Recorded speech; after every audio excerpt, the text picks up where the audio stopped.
प्रभु यीशु मसीह के पवित्र और जीवित नाम में आप सभी को जय मसीह की।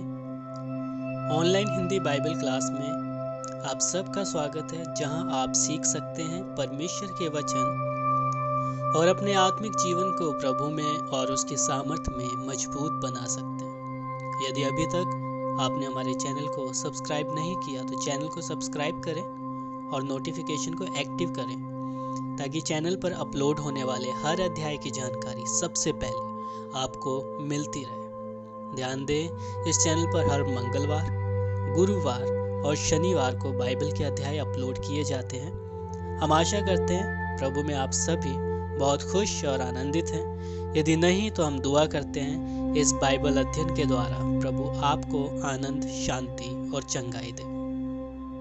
हमारा आज का विषय है उत्पत्ति अध्याय 13, परमेश्वर की ओर से अब्राहम का चुना जाना, भाग 2। अब्राहम और उसके भतीजे लूत का अलग हो जाना। पहला प्रश्न, अब्राहम अपने परिवार के साथ किस देश में जाकर रहने लगा?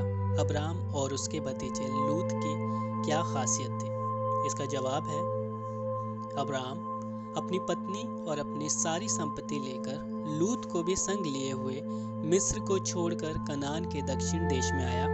अब्राहम भेड़ बकरे, गाय बैल और सोने रुपए का बड़ा धनी था, और लूत के पास भी, जो अब्राहम के साथ चलता था, भेड़ बकरे, गाय बैल और तंबू थे।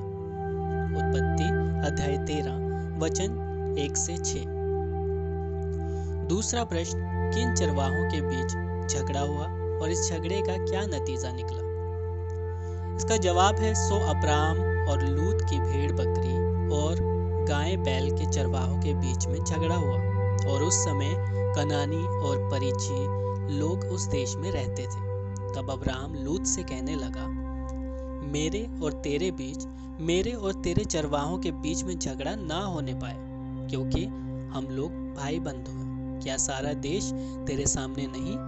सो मुझसे अलग हो। यदि तू बाईं ओर जाए तो मैं दाहिनी ओर जाऊंगा, और यदि तू दाहिनी ओर जाए तो मैं बाईं ओर जाऊंगा। उत्पत्ति अध्याय 13 वचन 7 से 9। तीसरा प्रश्न, अब्राहम के भतीजे लूत ने कौन सी जगह का चुनाव किया? इसका जवाब है, तब लूत ने आंख उठाकर यरदन नदी के पास वाली सारी तराई को देखा कि वह सींची हुई है, जब तक यहोवा ने सदोम और अमोरा को नाश न किया था। तब तक सोअर के मार्ग में वह तराई यहोवा की वाटिका और मिस्र देश के समान उपजाऊ थी।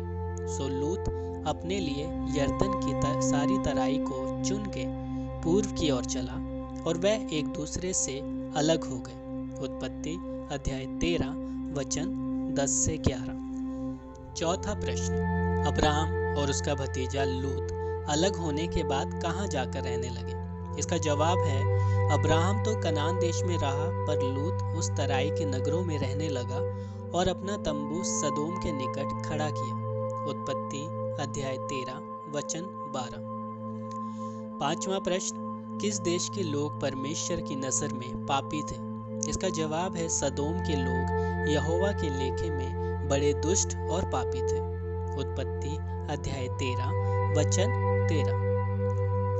प्रश्न 6, परमेश्वर ने दर्शन के जरिए अब्राहम को क्या आशीषें दी? इसका जवाब है, जब लूत अब्राहम से अलग हो गया, तब उसके पश्चात यहोवा ने अब्राहम से कहा, आंख उठाकर जिस स्थान पर तू है वहां से उत्तर, दक्षिण, पूर्व, पश्चिम चारों ओर दृष्टि कर, क्योंकि जितनी भूमि तुझे दिखाई देती है उस सब को मैं तुझे और तेरे वंश को युग युग के लिए दे दूंगा, और मैं तेरे वंश को पृथ्वी की धूल के किनकों की नाई बहुत करूंगा, यहाँ तक कि जो कोई पृथ्वी की धूल के किनकों को गिन सकेगा वही तेरा वंश भी गिन सकेगा। उठ, इस देश की लंबाई और चौड़ाई में चल फिर, क्योंकि मैं उसे तुझको दूंगा।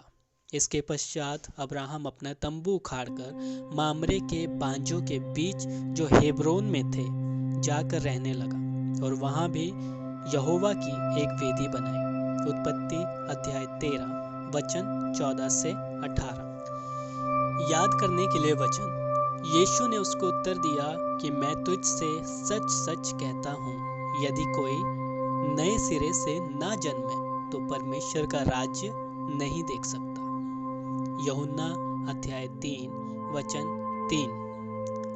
हम आशा करते हैं आज का यह विषय आपको परमेश्वर की ओर से अब्राहम के बुलाए जाने को समझने में आपकी मदद करेगी। यदि कोई सवाल हो तो आप हमें कमेंट कर सकते हैं। और जो स्टूडेंट्स ऑनलाइन ट्रेनिंग ले रहे हैं, कृपया वीडियो की डिस्क्रिप्शन को चेक करें। इस अध्याय से संबंधित प्रश्न और उत्तर का लिंक दिया गया है, वहां से आप अपने नोट्स को रेडी करो और 30 अप्रैल रात 10 बजे से पहले अपने नोट हमें सबमिट करो।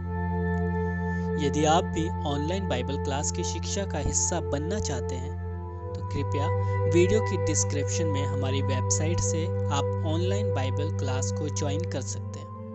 ध्यान दें, इस कार्य के कोई भी पैसे आपसे नहीं लिए जाएंगे। यह बिल्कुल मुफ्त है। प्रभु के कार्य को आगे बढ़ाने के लिए यह शिक्षा दी जा रही है। या आप हमें दिए गए नंबर पर व्हाट्सएप के जरिए हमसे मदद ले सकते हैं। प्रभु आप सबको आशीष दे। जय मसीह की।